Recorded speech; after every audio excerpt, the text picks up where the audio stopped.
Hello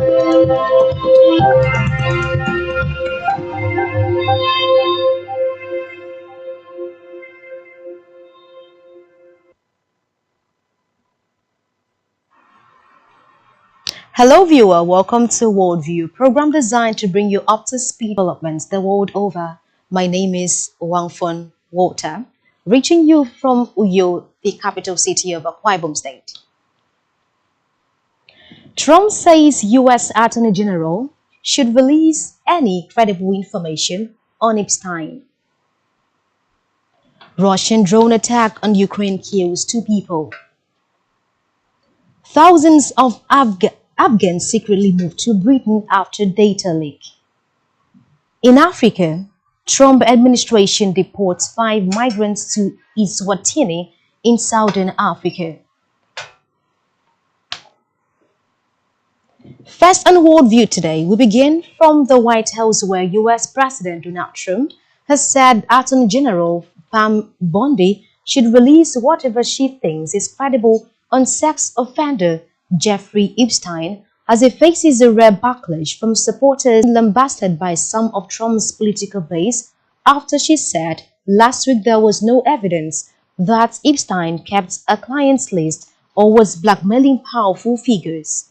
Meanwhile, the weekend Trump urged to see. Recall that Epstein's 2019 death in a US prison while awaiting federal trial was ruled a suicide.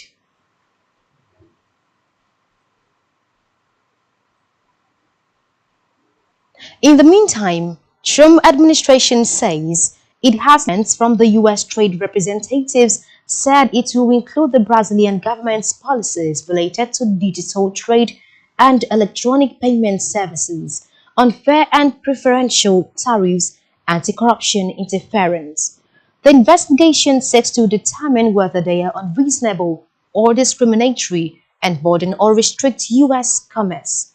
Last week, US President Donald Trump urged Brazilian authorities to end the prosecution of the country's former president, Jair Bolsonaro, accusing them of carrying out a witch hunt.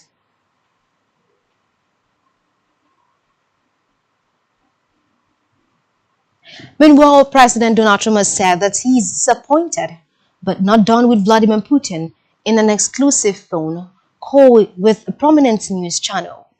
The US president was pressed on whether he trusts the Russian leader and replied, "I trust almost nobody." Trump was speaking hours after he announced plans to send weapons to Ukraine and warned of severe tariffs on Russia if there was no ceasefire deal in 50 days. In an interview from the Oval Office, the president also endorsed NATO, having once described it as obsolete, and affirmed his support for the organization's common defense principle.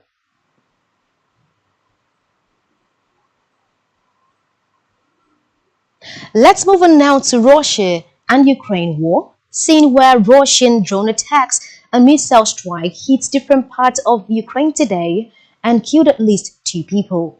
Ukraine's Air Force said Russia launched 4,400 drones, and 1 ballistic missile, primarily targeting Kharkiv, Kryvyi Rih, and Khyvnia, 3 cities in different parts of Ukraine.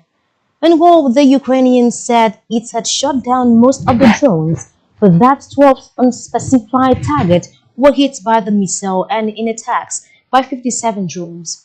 The head of the military administration in the southeastern city of Kryvyi Rih and Alexander Vikol said Russian forces conducted an extended attack with a missile and 28 drones.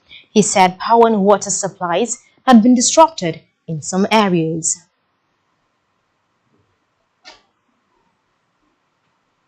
In the meantime, the sources close to the Kremlin has said that Vladimir Putin intends to keep fighting in Ukraine until the West engages on his terms for peace, unfazed by Donald Trump's threats of tougher sanctions, and his territorial demands may widen as Russian forces advance.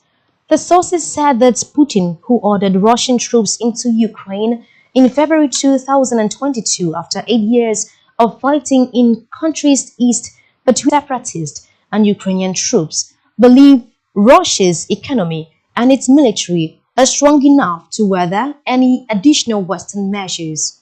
Meanwhile, Trump on Monday expressed frustration with Putin's refusal to agree a ceasefire and announced a wave of weapons supplies to Ukraine, including Patriot surface-to-air missile systems.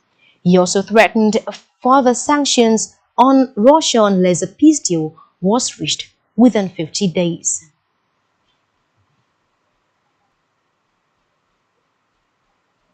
In Europe, Britain has set up a secret scheme to bring thousands of Afghans to the UK after their personal details were disclosed in one of the country's worst ever data breaches, putting them at risk of reprisals from the Taliban after their return to power. Concerns that individuals could be 2022, which led to the data being published on Facebook the following year, and the secret relocation program was subject to a so-called superinjunction preventing the media reporting what happened, which was lifted on Tuesday by a court. Meanwhile, British Defence Minister John Healey apologized for the leak, which included details about members of parliament and senior military officers who supported applications to help Afghan soldiers who worked with the British military. Away from that, Cuban Minister for Labor Matilena Feito Cabrera has been forced to resign after she made comments denying the existence of beggars on the communist-run island. The minister said that there was no such thing since doing so out of choice to make easy money, as she put it. Her comments made in a parliamentary section were widely criticized by Cubans at home and abroad and prompted a response from the island's president, Miguel Diaz-Canel. She resigned soon after. Poverty levels and food shortages have worsened in Cuba as it continues to grapple with severe economic crisis. We'll go on a break, and when we're back, World View continues. Stay tuned.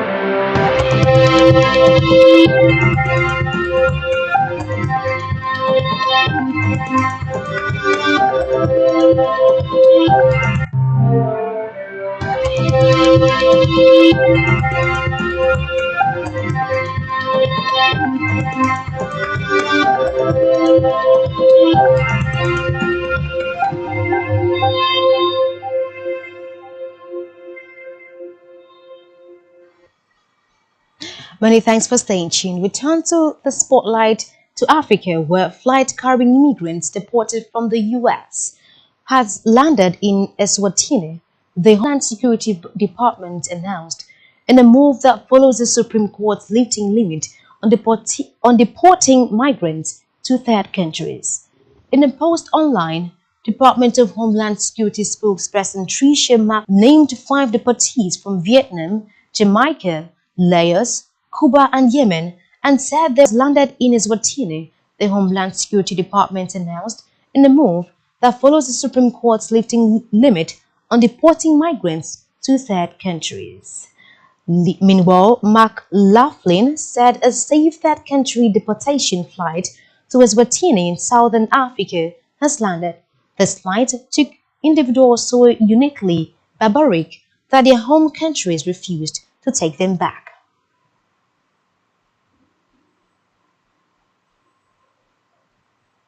In the Middle East, Iranian state media reported today that Iran's parliament said they declare negotiations with the United States until preconditions are met.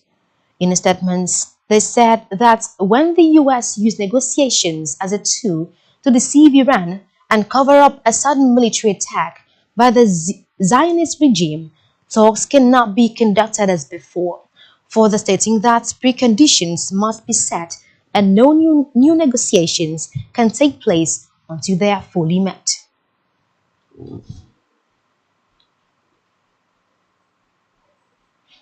Still in the Middle East, 20 Palestinians were killed today at an aid distribution site run by Gaza Humanitarian Foundation in what the US-backed group said was crowd search instigated by armed agitators.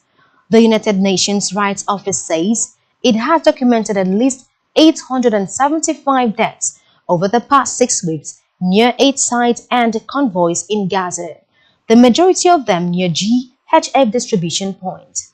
And while the GHF, which is supported by Israel, said nights in Khan Yunis in southern Gaza, there was no immediate comment from Hamas. Meanwhile, US President Donald Trump will meet with Qatar's Prime Minister Sheikh Mohammed bin Abdulrahman Al Thani today to discuss negotiations over a Gaza ceasefire deal.